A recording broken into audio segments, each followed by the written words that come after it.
Are you ready? Hello, everybody, and welcome to Area Nerdy 1. I am Jimmy. And I am Jarrett. Thank you for sticking with us. We are back. A little bit of a hiatus.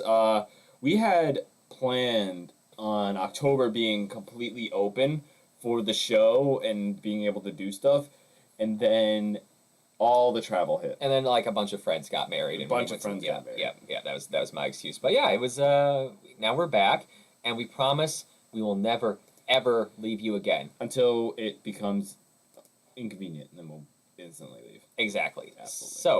So, It is spooky season. it is spooky season, Jarrett. Did you know that? I did know that, Jarrett. The leaves are falling. It's getting darker earlier.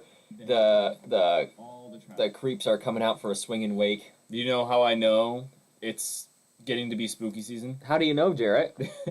There are Christmas stuff in the stores that they're already marketing, and I saw my first Christmas ad Uh of huh. the week. What was?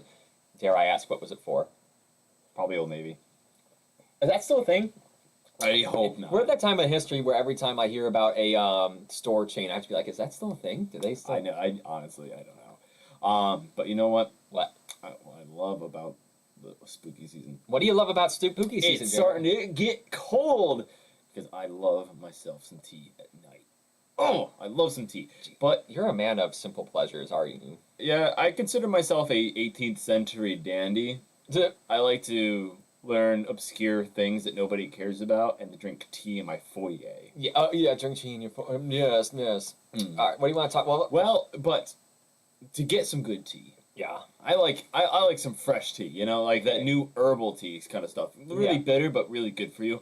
And I'll only get it at Big Nerd Coffee Company. They have special blends, not just like that stuff that you get in the little packets and stuff. Yeah. The actual flowers and everything, Wow. right in there. Whoa. Yeah. All right. That I'll put that in a French press and I'll press it down, and it is fresh. It is good, and it makes me feel good too. I'll drink that. Yeah, one a day, and I'm ready to go. But they have other blends for you, not just herbal teas. They have regular teas, and of course, their famous coffee. Of course. Yeah. I got really into tea when I was recovering from COVID last, for a week or so. Oh yeah, That you gave me. I did. I did give him COVID. me the ugly. Yeah, I gave him COVID, and it was the best gift I could have given a brother. And, so I had to switch from coffee to tea because I'm not drinking anything that's dehydrating me anymore. And I still haven't 100% like fully rehydrated back to He my says, normal. I'm not drinking anything that dehydrates me. Take a sip of beer. It's technically a week. But anyway, Yeah. Big Nerd Coffee Company is the perfect place to get that perfect drink. Sometimes people don't really want to go for a coffee because it's a little too caffeinated or they're trying to transition off of coffee. Big Nerd Coffee Company has you covered, of course. So give them a look on their online store, and of course stop by and tell them that Area Nerdy 1 sent you. That's right. Well, we didn't actually send you because we're in the middle of the desert Yeah. in a bunker. So, all right. So it's Halloween. So let's just do a quick mention of Halloween Ends because like that's the big the Halloween movie that just came out. It's bad. So I'm not a big slasher movie Yeah, me neither. person. And I usually don't have a lot of interest in slasher movies, Mhm. and there's been a lot of movies lately that have come out that I have no interest in. Right. But this is the bottom of interest for me. Like, I know it's the third in this little trilogy, but I have absolutely zero interest in seeing this film or even knowing what it's about. Yeah, even Matt, who is a horror fan, and his favorite is Michael Myers, is just like, nah. So basically, suffice to say, we got a lot to go over, so we're just gonna breeze past this. Well, Suffice to say, you're saying that this is going to come to a very unclimactic and kind of a wimpy end. This Yeah. whole conversation about Yeah. Halloween Ends. where have we seen that before? Basically, you want to watch this movie, just read the title, Halloween Ends. You got it. If you want to watch a good Halloween movie, watch the original Halloween. Yeah. All right. Next thing would be Hocus Pocus 2 came out. My wife and I watched it like the weekend it came out. I watched that too. Yeah. It's not the original. Um, I'm not- I I'm not thought. gonna- Sorry. I was like, I'm not gonna rail too much about it, but Yeah. because some people liked it, and it's like it's a cute Halloween distraction for you. It definitely just doesn't have the heart and soul of the original, but Yeah. For me, like the first act, basically when they're kids, it's really unnecessary. There's a lot of unnecessary stuff. I don't mind what they were doing with it. It was very lackluster for me, but what really brought it up for me from just being a lackluster movie is that everyone looks like they're having a lot of fun doing it. Yeah. And I would rather see that in a bad movie than have a good movie that's no one's having fun in. No, now that you mention it, yeah, they all kind of like seemed like they were like on set. They probably had tons of fun. Oh yeah, I'll bet Bette Midler was a blast. absolutely. I did want one thing to happen. What? So in this, there's only really one character that comes back, and it's the dead man that comes back. I forget his name. Billy Butcherson, Billy Butcherson. played by the incomparable Doug Jones. Doug Jones. I would have wanted the original cast to be like in other cuts of the, like the transit. Like they realize that they're back and they're getting ready to go out there to defeat the Sanderson sisters. But when they get there, it's all done, and then they just like, well, let's just go home. Yeah. Like- Yeah. Oh, what would have been an even better one? We were talking about this with my wife, Caitlin. She's like, we're like, what would have made it better? I was like, they should have had a cameo by the Halloween Town people. Oh yeah. Like, the woman who plays Marnie married the guy who was like her nemesis in the second movie, and they're on TikTok, and it's adorable and stuff, and Yeah. have them show up. That would be adorable. So, but like, okay, so like, Hocus Pocus 2 came out. We ended up watching Halloween Town the other night. I hated Halloween Town. It's not as bad as I thought it was. I hated it. It's the prosthetics are actually like way better than I remember them being. It's so Disney Hollywood studio lot kind of movie. It is, but it's cute. You can watch It's a cute movie. And then also, no one brings up that one Minotaur person got shot off into like the void, and they're just like, Oh yeah, that's right. let's move on. Like he shoots a bolt, the guy goes flying into the void, and we're like, ah, and everyone's like, all right, next. Like, wait, what about that guy? He's still the void. Ah! We wakes up. Oh, what a great sleep! Oh no! Does anyone else want to enter the fly of despair? I did see clips from the second one. I did a long time ago watch the second Halloween Town, but the clips taken out of context of Halloween Town 2 is amazing. And like the guy's just a block in the middle of like the town square, and it's his face, just like, yeah. Didn't you realize I was a son when I was attracted to your hot daughter? And I'm like, okay. Wait, he literally says that. He literally was like, yeah, he basically says that. Oh God. Yeah. Anyway, so Anywho. I was saying that like watching all these like stuff gave me a brainwave. And do you remember the '90s movie Ernest Scared Stupid? Yes. I do also want to say one more thing about Hocus Pocus. Oh, okay, I'll bring that back up. Yeah, what's up? The Walgreens thing. Oh, the Walgreens that brought me out. That really kind of ruined it They for me. a spent little 10 bit. minutes doing a Walgreens commercial. Exactly. Sorry. That's the last thing I have to say about Yeah, Hocus Pocus. and it wasn't ever like the original Hocus Pocus. It was silly enough to be fun, but spooky enough to be like scary in some parts. there were a lot of parts in the original that the Sanderson sisters are really creepy and weird. They also bring up a lot in this movie. Sorry, we're talking a lot about Hocus Pocus. All right, Sorry. last point. They bring up a lot that they do, in fact, eat children. They Yeah. kill and eat children Yeah. a lot. And then they're at the end of the movie, they do the thing like all Disney movies do. You have to sympathize with the villains. I do not. She eats children. Yeah, but that's the thing. Like they have you sympathize with the villain, but the villains themselves like didn't do anything to earn sympathy. I lost my sisters. Don't you eat kids? Like good, Good. Okay, so They spent time in hell and they liked it. I will. That's it. That's it. They don't need sympathy. okay, but yeah, so like that's pretty metal. And like what I'm saying, like I got a brainwave thinking about this Ernest Scared Stupid, Yes. which was for some reason way more fucking metal and scary than it had to be. So if Yeah. do you remember the character Trantor the Troll? I do now because you brought it up earlier, and I was like, "Who the fuck is Trantor?" Trantor is this guy. This is a kids movie.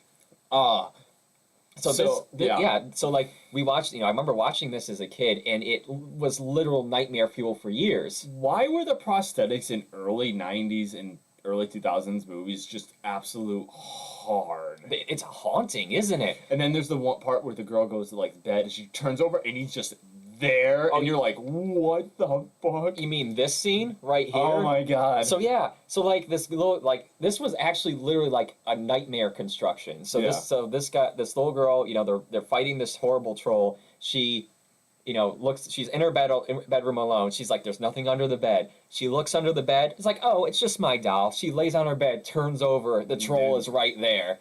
Like, and this guy is like irredeemably evil. He's a demonic troll. Well, also they do the thing where he just needed love and then he dies. Yeah, but like before that, he would like chase down these kids and turn them into wooden dolls. The thing that I think is the creepiest part is remember he used the voices of the kids that he stole. So like it was like while he's chasing them, he's like these kids are hearing the voices of like the kids that he's like entrapping and stuff. Right? So for like I remember watching that as a kid and mom and dad were just like, this isn't scary. And I was like, how is it not? That is. And yeah, for years like this scared the hell out of me, and like I've had trauma from it, and it's a kids movie from the 90s. I think also this is my overly analytic brain is that scary kids movies these days aren't really that scary.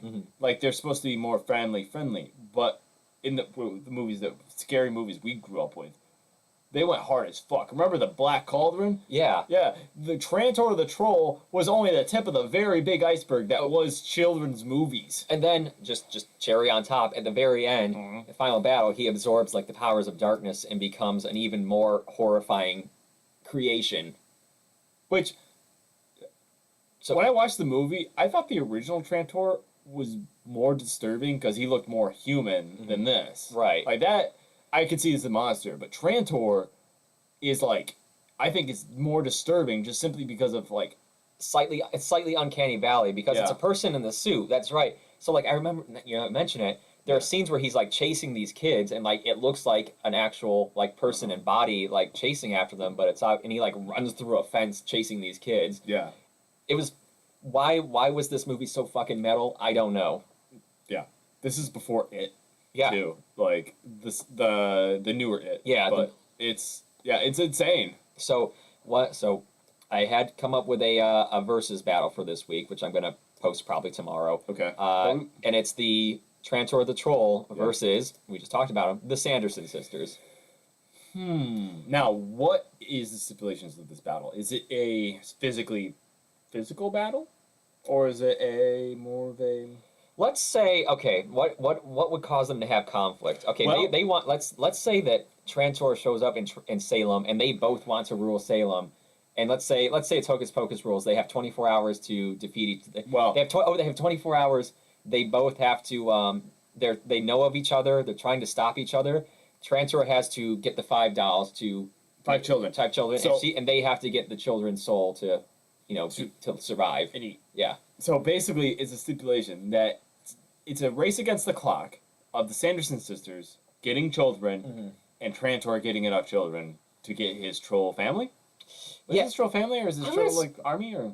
I'm gonna say, let's make it more a little bit more so that they actually like fight each other. Well, yeah, but after that they have to get there. Yeah. So I think Trantor is obviously super efficient. Yeah. Well, actually, no. Does that take place over a couple of days? I think maybe it takes place over one night. I have not seen this movie in a long In time. a long time. That's what it's entirely up to the fans, which is what I'm just gonna call it a battle, and like it takes place overnight, and they have 24 hours to get their powers in order to destroy each other. Okay, so I think personally, I think the Sanderson sisters blow it out. First of all, they work pretty well together.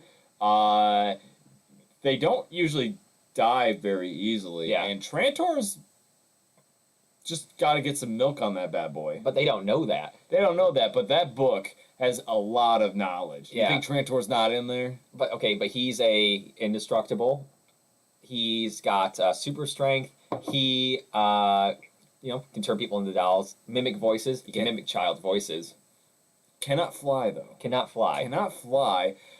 Also, he cannot raise the dead. How many dead do you think the Sanderson sisters can have access to?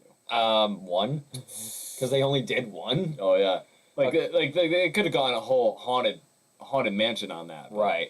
All right. Well, I'm gonna leave it up to the fans, Yes. but that's coming up this week. Speaking of versus battles, so recently, this is kind of interesting. So I did last week I did a versus battle of the Mr. Hyde from League of Extraordinary Gentlemen, seen here if it ever comes up. There we go. Versus the Mr. Hyde from Van Helsing. Now I don't know if you know this. The Van Helsing Mr. Hyde is voiced by the late great Robbie Coltrane. Now, who's Robbie Coltrane? He played Hagrid in the Harry Potter franchise. Really? Yeah. So if you recall, he died this past week. Yes. Yes. And, Rest in peace. R.I.P. Yeah. So but here's the thing. I put this thing up. I was at work. I was like, I wanted to do this for like a year. I waited till Halloween, and I put this thing up. I got to work that day. Was the day Robbie Coltrane died, and I learned about it. So, R.I.P.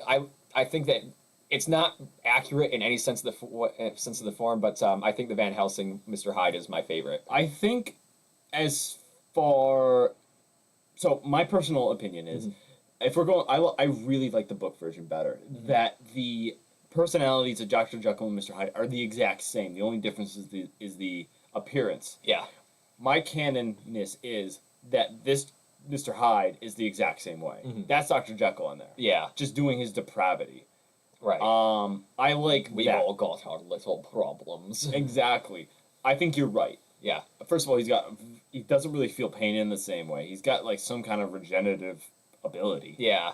I think that, so I stipulated in the TikTok that I think that the League of Extraordinary Gentlemen has the edge of strength, but the the Van Helsing has the edge in agility. They're both strong and both agile, but like they're both outclass each other in those things. Side note. Yeah. So the LXG Hyde. Yeah.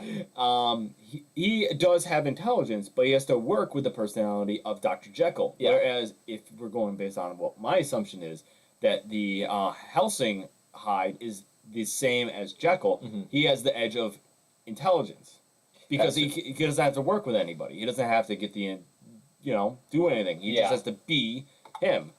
So I think yes, you're correct. Also, on your multiverse matches. Yeah. So, a lot of the time in our on these matchups, the fans obviously know what they're talking about, and a lot of the time it's within a pretty good range of like 40. Like the biggest gap I think I've seen before is like 45% to 55%. Yeah, I think recently it was a little bit more because people were like I did Smaug versus Daenerys' dragons, and Smaug like took it by a wide margin. Yeah. One of the widest margins that I feel like the fans just got that instantaneously was Azog versus Khal Drogo. Really? Azog definitely would not have lasted in that matchup. Congratulations to the fans. You guys know what you're talking about. Yeah, I like that one. I just really would have liked to see a fight scene between those two. I think if you filmed it correctly, it would have been really good. Yeah. But we all kind of know. It's kind of like one of those things. We know who's going to win in the end. Yeah, but like Azog is like, we're going by the show, which what do you call? Jason Momoa is like 6'3" or 6'5" or something. He's a big guy, but Azog's like pushing 8 feet tall, so he's more like the Mountain. Yeah, but like if you watch his the Mountain is the point of the Mountain is that he's freakish strong, freakish fast, and he wears plate armor too, which is really tough to get through. Azog doesn't really have any skill to himself. He's just a big bruiser, and he does it in like his first actual battle. He's wearing 0 armor. He's wearing light to basically medium armor, and in this final battle, he's just wearing a carrot. A cuirass. Yeah. Cuirass. He's just wearing a cuirass, and that's it. Khal Drogo can split through that in a couple minutes because he's got speed and dexterity on his side. Right. But yeah. Okay. Yeah. Well. Anyway. Yes. Okay. So we're still talking about Halloween stuff. What do we want to talk about next? Okay. Well, I do want to talk about one thing. So I just recently rewatched Halloween Before Christmas. Wait, no. Nightmare Before Christmas? Yeah, I don't have any images for that, but go on. No, it's fine. I didn't like the movie. I don't want to look at it anymore. One of the things I really don't like is that for Halloween, and I really got the idea for this and like really pinned down to my mind, because I love Halloween, but there's something about it I just really don't like. It's the Nightmare Before Christmas thing, where Halloween is like kind of pushed to like the grotesque. Like so sort of like like in the Nightmare Before Christmas, it's like the child with his eyes sewn shut. Yeah. Oh yeah, like gross out. Like you go into the Spirit Halloween and they've got they got plastic skeletons, and then there's like a zombie baby crawling at you on the floor. And it's not just like children and stuff. It's just like grotesque and stuff. Yeah. I feel like Halloween is a lot of the times when people are like jokingly describing Halloween, it's like, becoming who you want to be. It's supposed to be more fun. Yes, there is a spooky, darker element to it, but it's supposed to be kind of like the background. That's what I think Halloween really should be. And that's what I like about Halloween. It's like it's not really adult, but it's definitely a little bit more mature. It's Yeah. darker, but it's not grotesque. Yeah. And that's kind of where I'm at with Halloween. I really like the whole. I do like horror, like monster movies and stuff, but not like not for that reason. I guess that's why we don't like slasher movies, is because it takes. Well, first of all, they just really rely on jump scares, and it's just kind of like the idea. It's like, okay, what's scaring you there? It's a person who is just straight up murdering another person. That does, it's like, okay, maybe that can generate some good scares, but like that end game doesn't, like it sours it for me. So when we another section of the show right today is that we're going to be talking about some of the movies we've been watching lately, and I'll get into why I like them. Yeah. But particularly, I love older monster movies. Particularly, they know when to just not play music or do like jump scares, and also I can have fun with it because I know they're bad. Right. So that's what I'll talk about with my monster movies. But that's the thing. I like to have fun. Yeah. And I don't think Nightmare Before yeah. Christmas is a fun movie. That's what I want too. It's like when I look for a scary movie, I want something that's gonna scare me, but I'm gonna have fun watching. Yeah. However, I do like good horror. Yeah.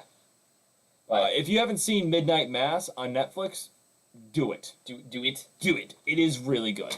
But anyway, we're gonna move forward. All right. So one thing I want to talk about. So Yes. this is my TikTok response thing. Okay. So I'm gonna say.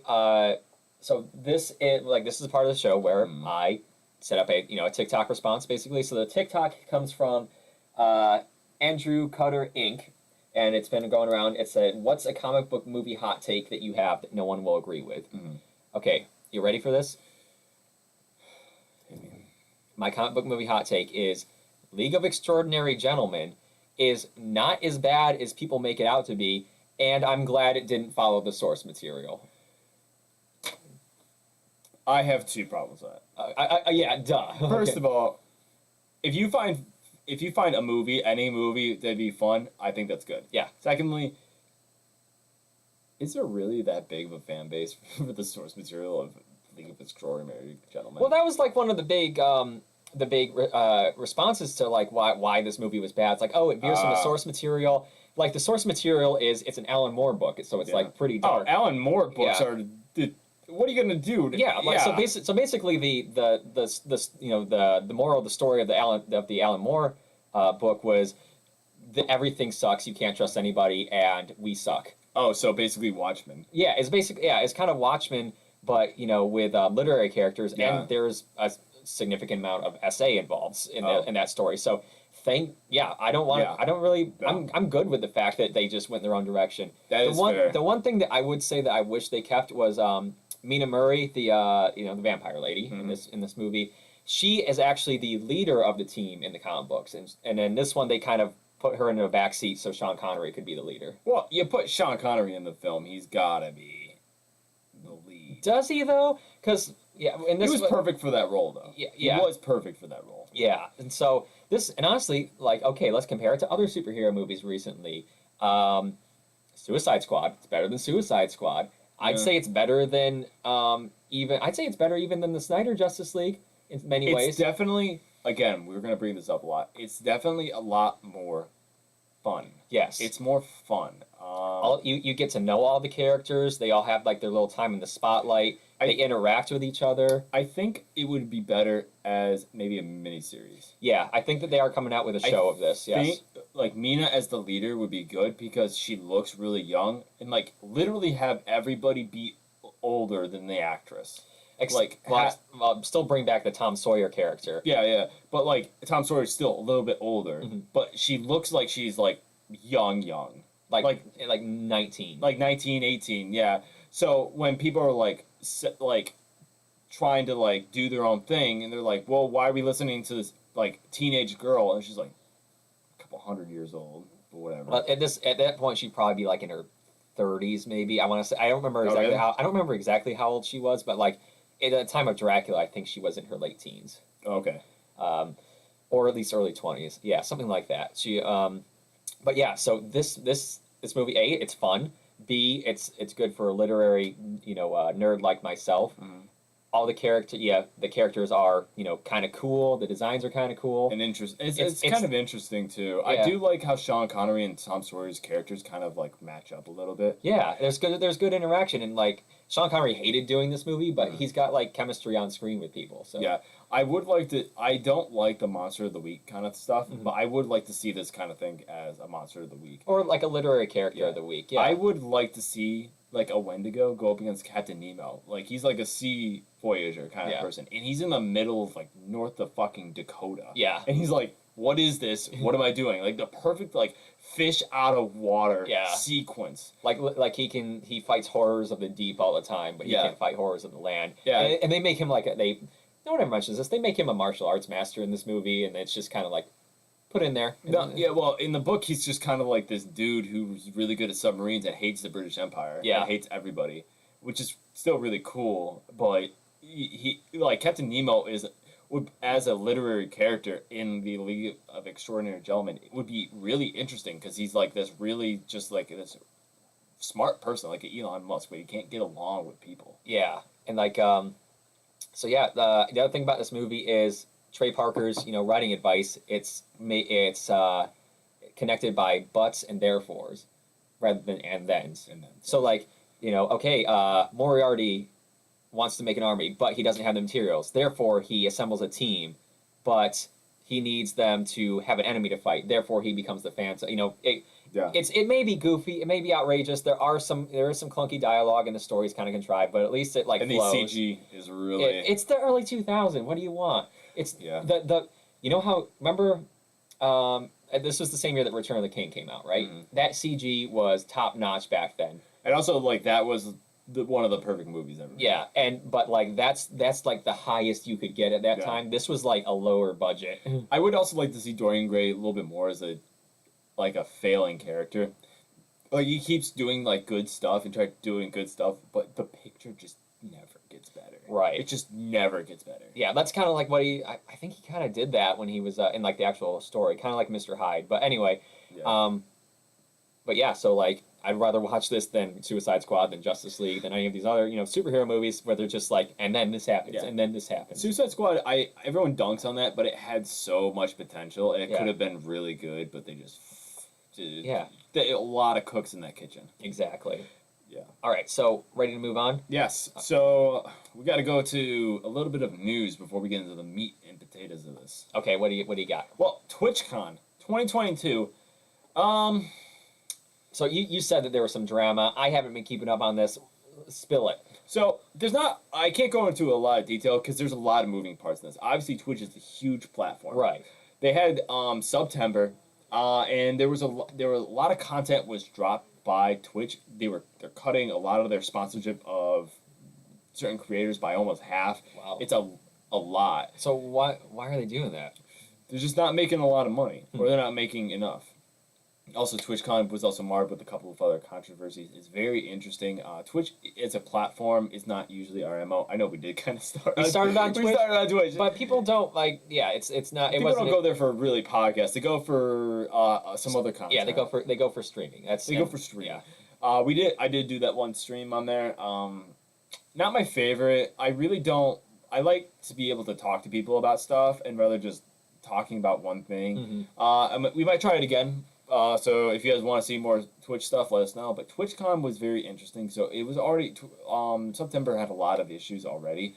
A lot of content creators apparently. I don't know a lot about this because this is also a lot of moving parts, and I didn't want to get sucked into it. But a lot of content creators are not really happy with the platform and not happy with each other. So there's a Twitch civil war going on. Really? What? Yeah. What? So, yeah. So, The thing was in theory, there is enough subscribers to go around because one person could hypothetically subscribe to everything, right? right. Yeah. But the thing is that they're finding is people will not subscribe to everything and they will drop stuff because there's no real point. So what they're finding is certain content creators in certain genres are actually fighting for a very small audience and can only because you can only watch one creator at a time. Yeah. And certain lives are like that's the point is you go there and you watch them live. So that the platform is starting to become a lot more competitive and more competitive than we thought. Okay. And then TwitchCon happened. First of all, there's been a lot of misgendering of certain creators, which may be either a mistake or Maybe part of the purposeful. culture. We don't. Part we, of the culture. We really don't know. Either way, it's something they got to address. But the main story is, of course, the foam ball pit. Okay. So what was happening was it's like a game, Mhm. obviously like a game. So what they did is there's a foam pit at the bottom, and you joust with somebody above it, and then you knock somebody off. Yeah, it. it's kind of like they had those inflatable, like an inflatable game like that at like our senior graduation party. Absolutely, but it was quite high. First of all, I don't know the exact height, but well over a little over 8 feet. When I make a TikTok of this, I'll put an image up. But let's take a look here. So TwitchCon, geez, I think that this is like the first thing. Broke it. So what happened was, when you make a foam pit, when you hit it, you're supposed to go down. It's supposed to be as So it's got to be deep enough for you to sink all the way into it. I've seen these things in like parkour gyms and gymnastics gyms. It's basically a big, large pit filled with these square blocks of foam. Yes. And it's supposed to be so deep that you could like dive headfirst into it from like Yes. a bar and like not get hurt. So what was happening? Maybe not dive into it. But These are platforms. They're above the foam pit. They're not quite high, but they are high enough. So what happens is that basically it was just like a little pit, not deep at all, filled with these foam balls. It looks like it's maybe 2 feet deep. Yeah, it's about 2 feet deep. And what happened was one of these content creators, Adrina Chechik. I got her. I got the image there. Okay. Yep. And there we go. yep. Okay, that's so Adrina. she's a fairly popular streamer. She's also on OnlyFans as well. It's one of her content creators. She jumped in after beating her opponent. Yeah. Her opponent. She jumped in and she broke her back. Now, she was injured. Whoa. When I tell you that she was injured as She in broke her back. She broke her back, but I think people are thinking, oh, she might have had a slipped disc or she had a crack. No, she had to put rods into her back through surgery, and now she is just being able to walk, maybe, and technically her bladder is paralyzed right now, so she can't even actually use the restroom properly. Wow. So it's not just like a little snafu, like someone got a bump and scrape. She is like possibly, yeah, Paralyzed. yeah. Yes, but so other people also are reporting injuries, not as severe as that, but pretty bad. Yeah. One of the arguments is that they obviously signed a waiver. However, in these circumstances, you can't just make something that's dangerous, that isn't regulation, Right. and then have people injured. So, TwitchCon is not off to a great start already. Right. I can't have like a 150-foot diving board, have you sign a waiver, and then have you jump off. Like it's No. not within regulation or within safety. No, if your pool has to be deep enough for people to dive in safely. You can't have people sign away their rights. Right. So Twitch is already in a lot of trouble for this already. So Twitch is very interesting right now. Yeah. TwitchCon, there's a lot more news coming out of there, and a lot more drama, but that's the big one. Obviously, I want to talk about this because her story needs to be told. You know, you can't have somebody break their back at your convention. Yeah. Okay? Yeah. Like, the worst conventions I'd heard about so far was like what DashCon and Rainforest 2014. Rainforest. I am always interested in conventions that go horribly wrong. Like Firefest, love it. Or what was the one where she got kicked out of VidCon, or she wasn't invited to VidCon, and so she created her own. I forget. Yeah, well, that's a whole other story. We could do a whole. If you guys want to hear a convention episode, we'll do it. We'll get Drew back on here. We'll get Drew back on here and talk about horror stories. He just went to New York Comic Con this year. But anyway, we have this spooky season. We decided to pick a certain genre that we were going to try to watch. So this is a spooky season, so we picked spooky movies. Of course. I picked H.P. Lovecraft inspired films. However, I picked Dracula films. Wait, you have to go Dracula. Dracula. Okay. I got a little thing about that, but we'll talk about it. Blah, blah, blah. That's a stereotype, man. I don't say blah, blah, blah. Hotel Transylvania. That's side note. That's a series that needs to It needs stop. to go. That needs to stop. It was the first one was cute. I did like it. Mhm. I thought it was a cute little movie. All the weird movements and stuff. Yeah. And now it's okay. Yeah. Now Okay. it's just- So you want me to go first? absolutely. Okay. So I got a lot of Draculas to go through. Oh my god. So let's start. Let's start with. Did you watch all these? Sorry, there's just a list. There's just like a long list. He's still scrolling, ladies and Yeah. gentlemen. Okay. I'm gonna speed round this stuff Okay. though. Okay. So first of all, we start with Bela Lugosi's Dracula in 1931 because obviously it's iconic. Mhm. I already did a TikTok on this. You just like blah, blah, blah, blah. So a lot of people, like in subsequent years, like this version is played up for schlock. Yeah. And schlock and like over the top. I watched this one. It doesn't ever feel like it's over the top or unnatural. He's just It is. it's intense. Like Lugosi, he's like very intense, but like he never feels like he's going over the top with it. It is probably the masterclass in atmosphere. Yes. It is. No one's actually going over the top. Come on. Yeah, but the other thing was the version that I watched was actually I'm going to go back. The version that I watched was the 1998 rescored version where the Cronus Quartet, the string quartet, does the soundtrack for it, Mhm. and it turns it to a straight up vibe. Yeah. Like it takes it from like an okay, not movie from the 30s that maybe doesn't translate as well to like it's spooky and it's a vibe. Did you see the armadillos in it?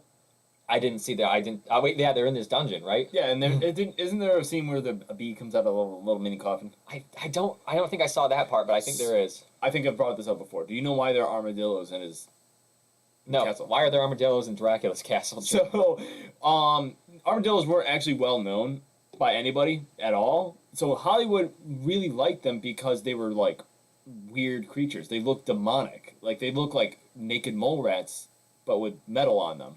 Ah. So they were like, oh, what's a weird animal we can put in there that we can get a lot of? Mhm. Oh, it's Hollywood. Let's get some fucking armadillos. Right. So what happened after this is some people would see armadillos and equate them to Dracula and demonicness and would freak out.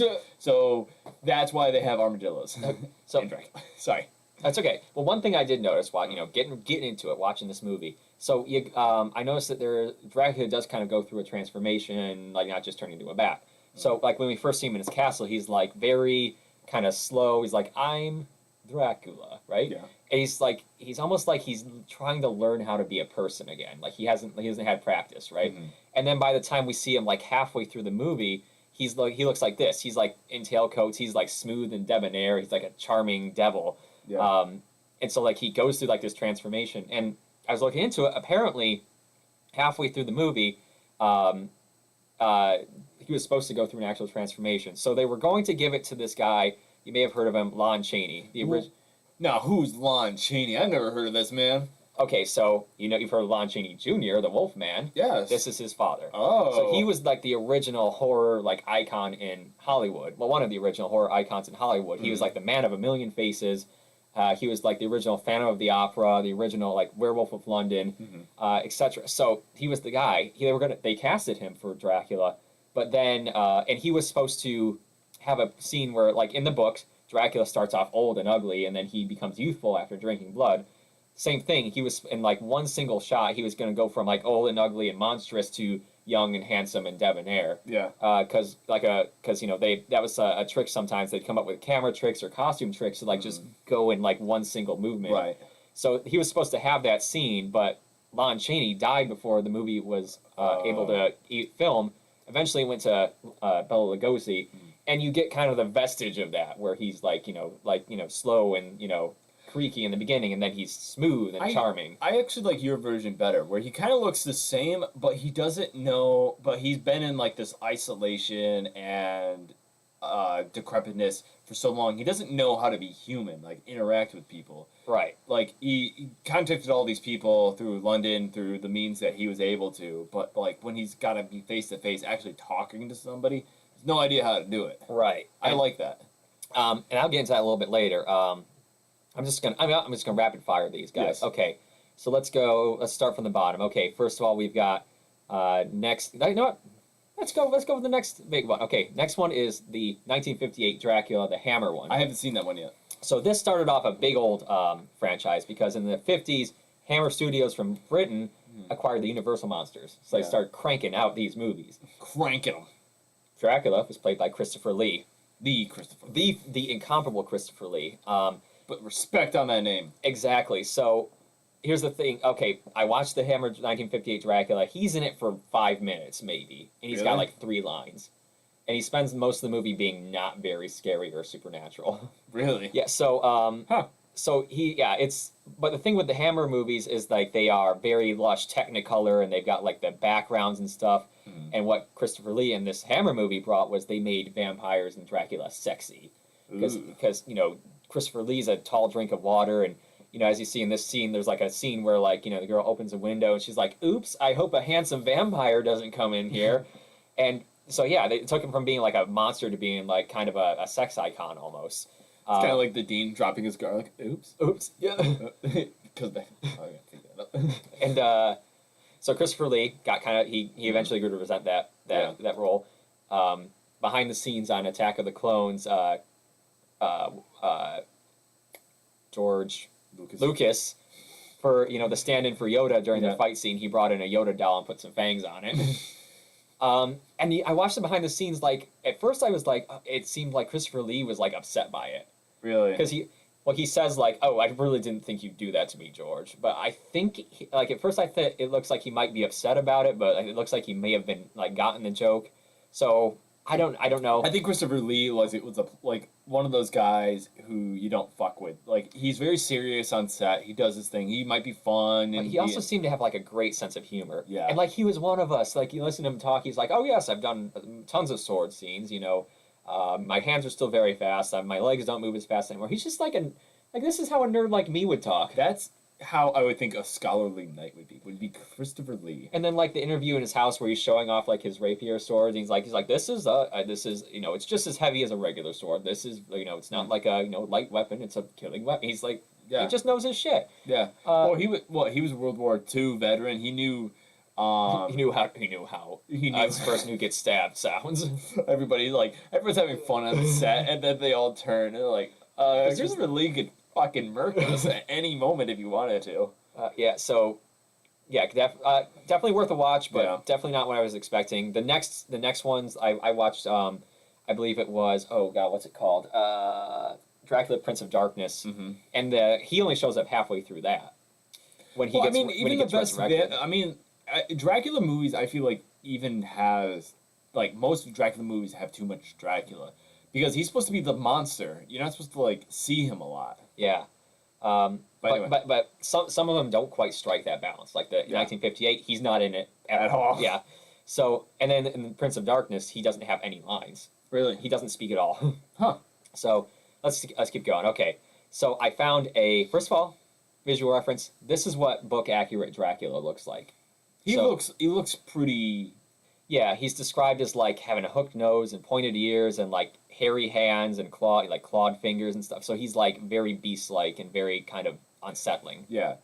So kind of like what people would assume, like in modern media, what older vampires become. Yeah. Like over time, like even though they don't age and they don't die, they do have some kind of aging to them. Yeah. Like they lose more and more of their humanity over time. speaking of older vampires, let's go back up to the top. I also watched 1922's Nosferatu. So no, this is actually Count Orlok. His Yes. name's not Nosferatu. Because they did not and could not get the rights to Dracula. That's right. So they This- named him something else. This movie is so old. Dracula was still under copyright when it was made. Yeah. So what? Yeah. So they made this movie because they wanted to make a Dracula movie, and then Bram Stoker's, the author's widow, sued, Mhm. and she won, and they were ordered to destroy all the copies of this movie. But of course, obviously, some survived to this modern day. They said she's fucking around. Now she finds out it's Count Orlok.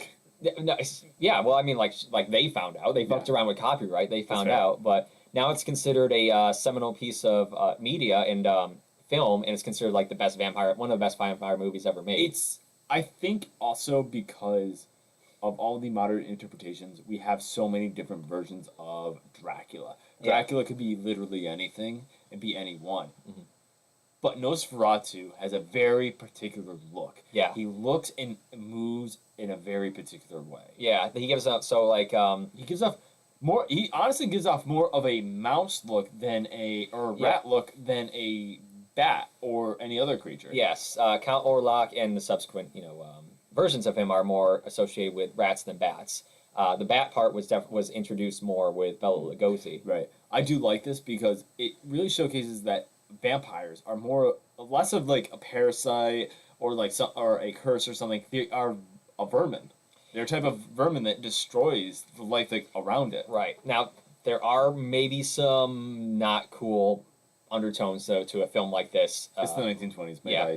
Yeah, exactly. So, going into that film, trivia, take a look at, see what you think, and read up on it. But, I regret the vermin statement I just said. yeah, vampires are fictional things. You can say bad things about them. Yeah, but they're all, but when they do have particular connotations in their appearance. Yeah, just remember. Yes. Just remember that can be interpreted in this. What I don't know if he actually intended that, but at the time they had that certain interpretation.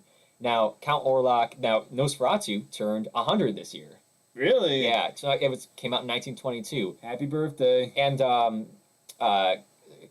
Steve Egger, the guy who directed The Northman, is coming out with a remake. And Bill Skarsgård is going to play Count Orlok.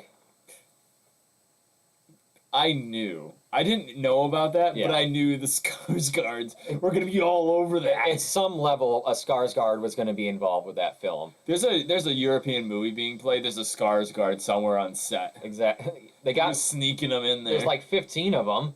Yeah. Okay, so next, but this leads me to the next one. I actually just saw this one today, and that is, where the hell is it? Do do do do do do do do do do. You got it. Here we go. Nosferatu the Vampire by Werner Herzog. I did watch that too. Yeah, so this is written and directed by I don't know if it was written, but directed by Werner Herzog, aka the guy who says, "I would like to see the baby." The most wasted character in The Mandalorian. I'm sorry. Now, I actually really like this one. I think this might be one of my favorite versions of Dracula so far. He is Dracula in this movie. He is Dracula, but really it's a remake of Nosferatu, which deviates a lot of ways. This one definitely shows he is much more associated with rats. He brings plague rats to the town and creates a plague. I also feel like I didn't like this one as much because it is very artsy. Yes, very artsy. Not a horror movie. I feel like it is more of a eerie movie. So if you're going in there to be scared, far more atmospheric than jump scare oriented. Yes. There's no jump scares. It's just really atmosphere. Remember you mentioned that you liked the interpretation that Dracula, he's been in this castle for so long he doesn't really know how to interact with people anymore. Yeah. That's what I saw with Klaus Kinski's version. I liked the main character. I forget which character name they went with, but his journey to Dracula's castle. They actually showed the landscape and the mountains of Transylvania. It was actually Czechoslovakia. Yeah.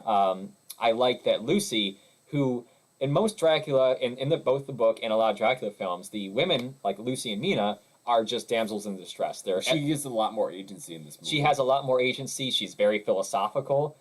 Dracula kind of tryes to seduce her. Basically, he's just come to my dark side, and she's like, I'm not having it. No. She she has a lot more agency and a lot more. And in the end, she's the one that defeats him. Yeah, she defeats. Yeah, exactly. So it's well, then the end happens. Yeah. So we won't spoil it for you. It's kind of a cool little twist, but I'd say it's probably one of my.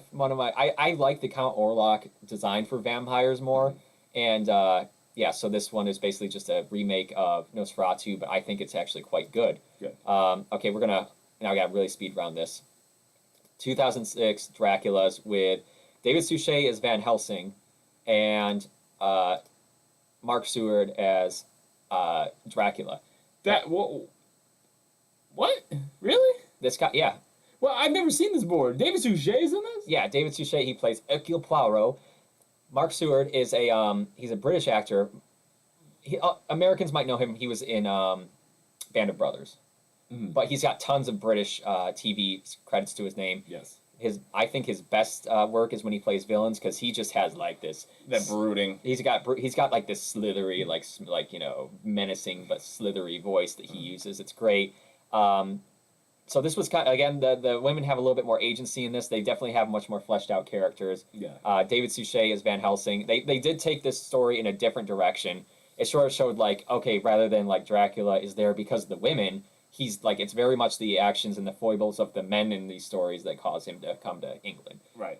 So I thought that was interesting. Definitely worth a watch. So Batman versus Dracula, the of the Batman. Which is actually an underrated show. It is an underrated. It's a slept on. It gets a little hate, but this is actually a very good, like, adaptation. There is a series of 3 books where Batman meets Dracula, becomes a vampire, but it hasn't been brought to screen anywhere besides this one. I would like to see legally. what Batman's qualms with killing vampires are. So he does, and I don't know. I don't remember what his how it's like in the comics, but in this one, he doesn't seem to have any trouble with, like, he definitely doesn't kill any of like the bad guys or villains that got turned, but he definitely kills Dracula, or lets the son do it at least. But this is kind of a good version of Dracula. I like this one, but it's not the first time that Batman fought Dracula on screen. Okay. Andy Warhol created a.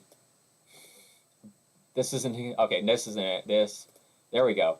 Andy Warhol decided to create his own version because he wanted to make one. Yeah. Without permission from Warner Brothers. Yeah. And he got in a lot of trouble for it. And I don't think you can find this anywhere. But Andy Warhol's unhinged fan fiction Batman versus Dracula is probably a sight to see. That's probably worth billions. Yeah. If somebody finds like an unhinged copy of that and just brings it to light, just put it on YouTube for everybody.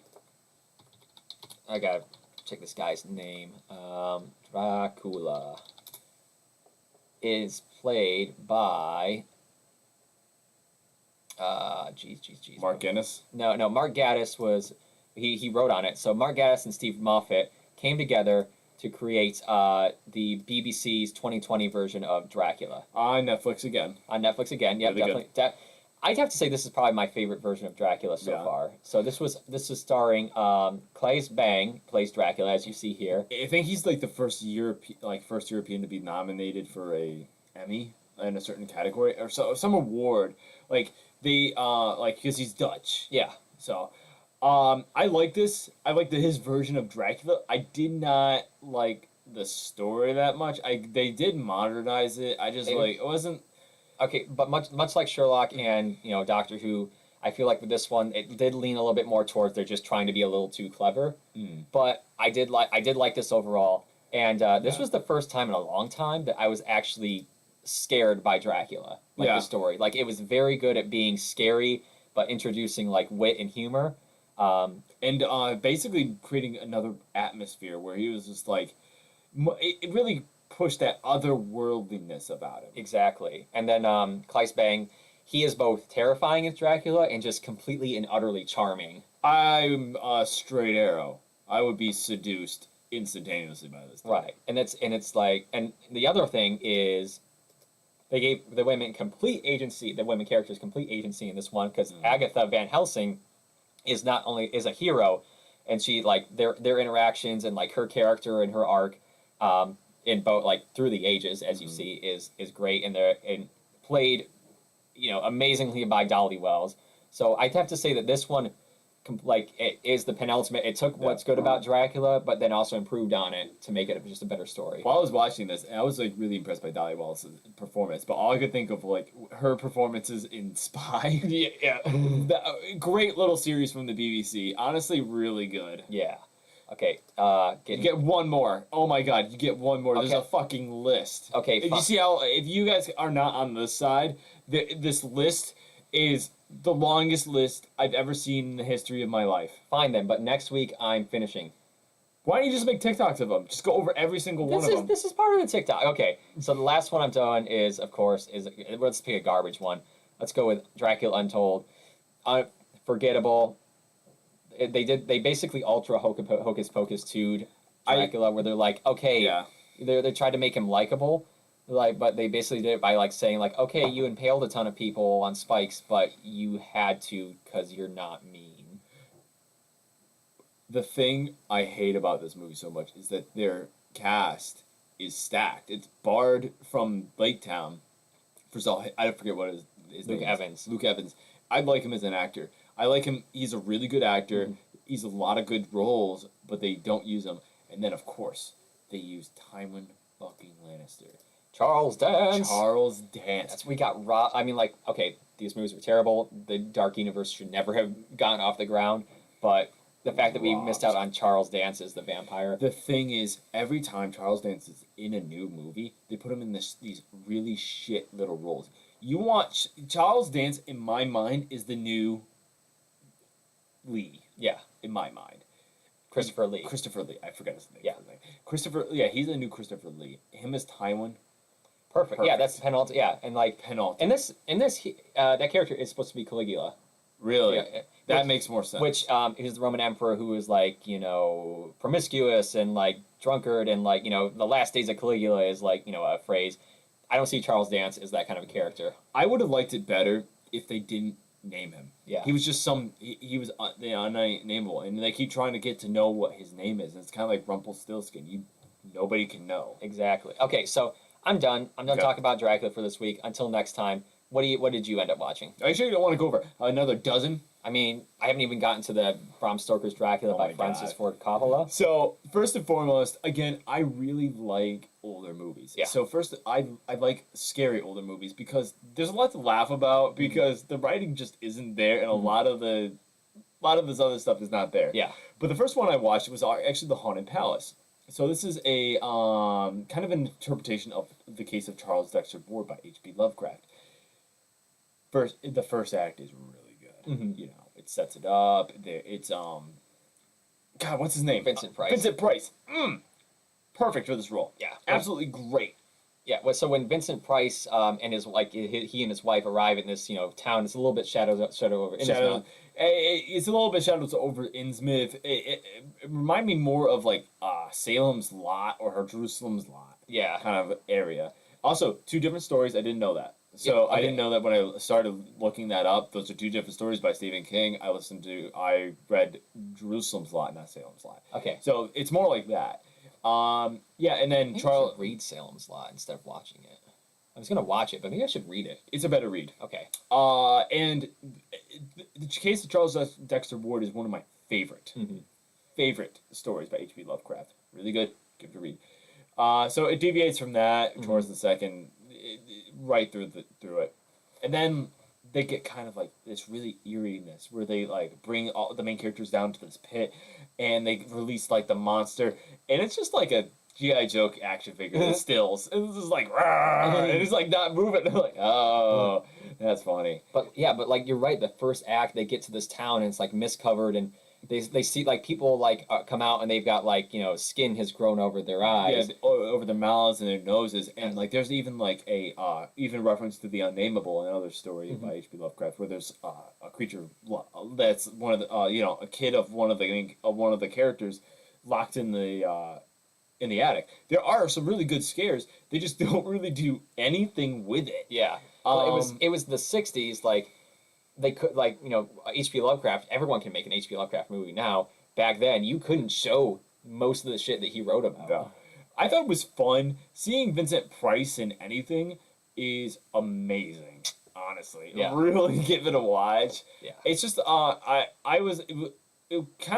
was really jarring because obviously like we said like there's like some really good scares and like really eerie moments, but it doesn't get it. There's the one moment where the thing gets out of the attic and is in the guy's a room and he's looking around. This is the perfect way to like pan around the room to find the monster in a movie. Like there's a lot of ways they do that and it sucks, but they do that perfectly there. They pan around the room, cut back to him, eeriness, and then scan around. There's the monster, and then the camera keeps going, and then the monster emerges. You don't see anything, and then they both fall into the fireplace, and they're just like rolling around in the fireplace, and they're just like gone. Yeah. It's the weirdest thing ever. So not the best writing. Okay. not the best writing. What's the other one you watched? This one is even worse. So this one is Die Monster Die. Oh, that's some freaking choice writing with the title there. So, fun fact: this is either, depending on your source, the fifth or sixth title. So And that's what they came up with. yeah, so as a lot of people know, a lot of film buffs know, is like, yeah, obviously, you go through a couple of film titles. It's not as easy as Black Panther, or Iron Man, or stuff. You need like actually good like titles for stuff.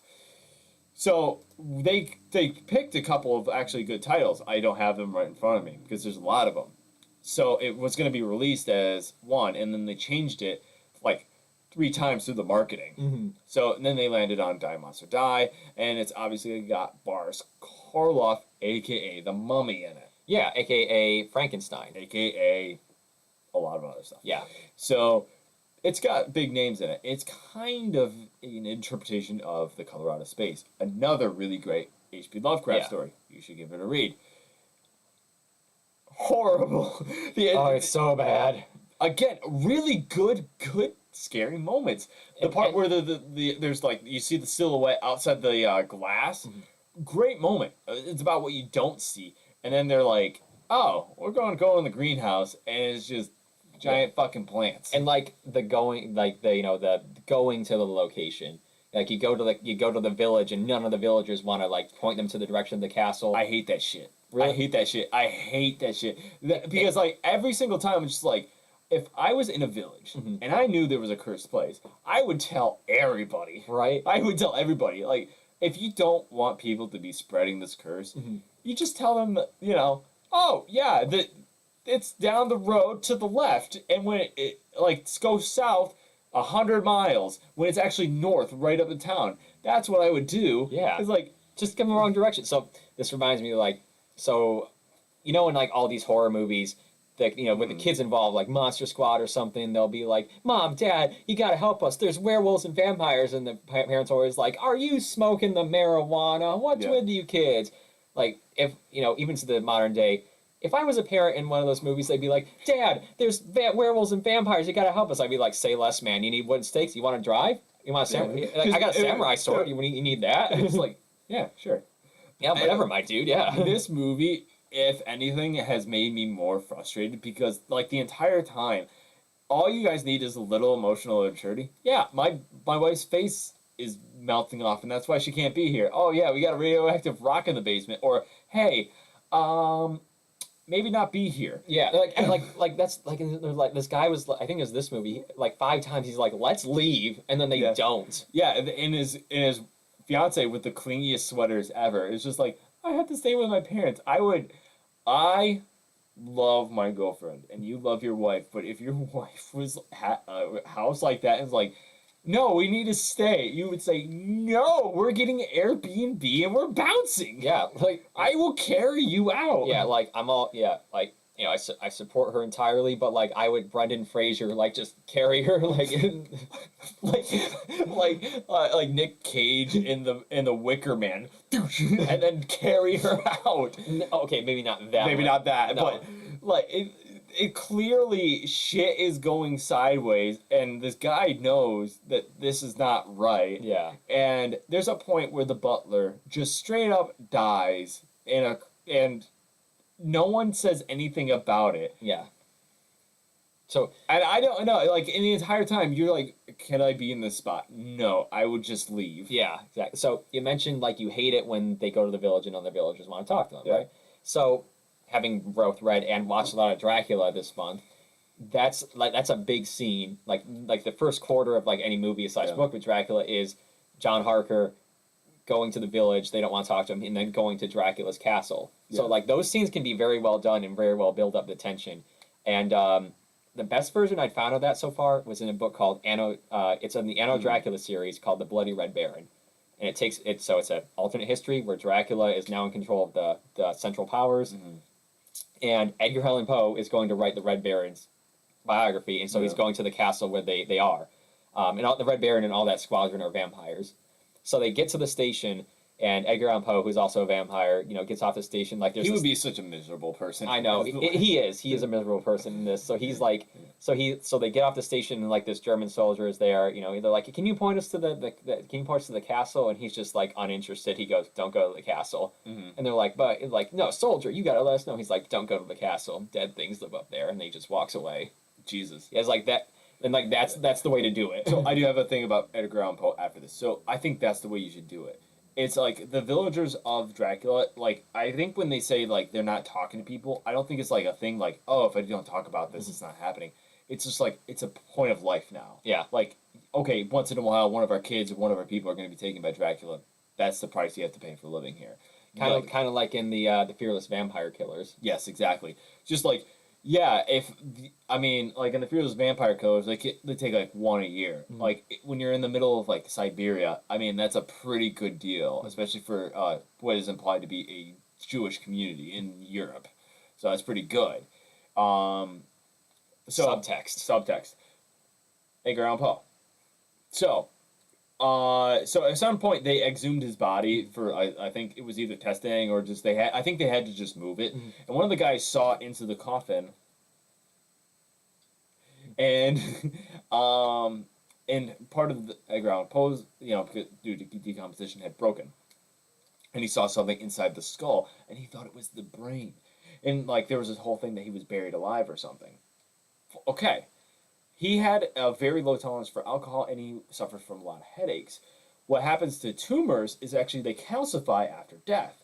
So he must have had a whopper of a tumor when he died in his brain, which is probably what killed him. Interesting. But when they were exhuming the body to move him or whatever, they thought it was his brain because it was so big. Yeah, it was so big. It's a big brain. Big brain. Doesn't matter that it's smooth. Big brain. But that would probably be like, if you're a vampire, would that go away, or would you just always have that? In Anno Dracula, vampires heal instantly from all wounds and sicknesses and stuff. So, anyway, we're on a hard stop here, so we gotta get going. Is going on a haunted little field. Yeah, a cemetery walk. So you guys might get some updates. You might get some hosts tomorrow, but we'll have to see how it goes. But in the meantime, thank you guys so much for listening. Airy Nerdy One will be back next week with more spooky stuff and more Dracula. And of course, during this Halloween season, stay safe and watch some really great movies. Exactly. All right. Thank you guys so much. This has been Jimmy. This has been Jared. And we're deleting all of that.